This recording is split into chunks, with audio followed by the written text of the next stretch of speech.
ডিগবৈত শ্ৰী শ্ৰী বদলা পদ্মআতা পুৰুষৰ আবিৰ্ভাৱ মহোৎসৱ আৰু সমন্বয় সাংস্কৃতিক সমাৰোহৰ লাইখুটা স্থাপন। ডিগবৈ মুলিয়াবাৰী ৰাজহুৱা খেলপথাৰত অহা 18, 19 আৰু 20 মে'ত অনুষ্ঠিত হ'ব ধৰ্মীয় মহোৎসৱ। আজি দুপৰীয়া লাইখুটা স্থাপন কৰা হয় মাংগলিক ৰীতি নীতিৰে। ডিগবৈৰ পৰা বিনন্দ কোঁৱৰৰ report, all Assam news 30। Shri Shri বদলা পদ্মআতাৰ 478 সংখ্যক আবিৰ্ভাৱ মহোৎসৱ আমাৰ ডিগবৈ তৈলনগৰীত উদযাপনৰ এক প্ৰয়াস কৰা হৈছে 3 দিনীয়া কাৰ্যসূচীৰে, যেটো 18, 19 আৰু 20 মে'ত। গতিকে মই আশা কৰিম যাতে এই সকলো কাৰ্যসূচীত সকলোৱে অংশগ্ৰহণ কৰক। এক উদ্যম বিশেষকৈ লাইখুটা যি কাৰ্যসূচী আছিল ইতিমধ্যে সফল হৈছে বুলি মই আশা ৰাখিছোঁ।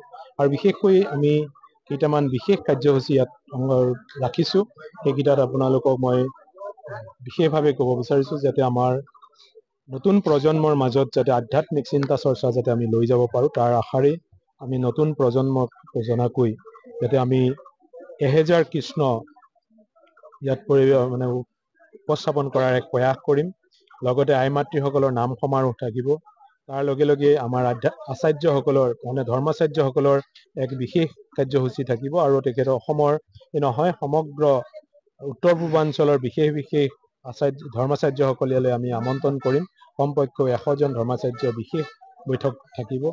আৰু তাৰ লগে লগে আমাৰ যুৱকসকলৰ বিদ্যাতনিক দিশলৈ চাবৰ কাৰণে আমি তেওঁলোকৰ এখন চেমিনাৰো ৰাখিছোঁ, যাতে উঠি অহা নতুন প্ৰজন্মৰ মাজত এক বৈষ্ণৱ চিন্তাধাৰা যাতে আমি শংকৰ মাধৱ গুৰুকেইজনৰ বৈষ্ণৱ চিন্তাধাৰাক যাতে আগত লৈ যাব পাৰোঁ।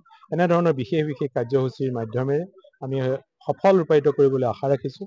আৰু আমি আশা কৰিছোঁ প্ৰতিদিনে যাতে আমি সকলো ইয়াত উপস্থিত হওক আৰু অসমৰ বিভিন্ন প্ৰান্তৰ পৰা যিহেতু আমাৰ সেৱা কমলাবাৰী সত্ৰৰে নহয় বদলাআতাৰ সেৱক শুভাকাংক্ষী বিভিন্ন জাতি জনগোষ্ঠী সকলো ইয়াত উপস্থিত হ'ব।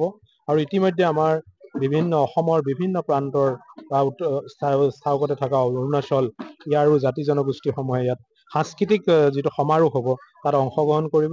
আৰু মই আশা ৰাখিম আপোনালোকৰ সহায় সহযোগিতা আৰু বিশেষকৈ আপোনালোকৰ মাধ্যমেৰে এই গোটেই কেইদিন যাতে এক সফল আমি কৰিব পাৰোঁ তাৰ কাৰণে আশা ৰাখিম।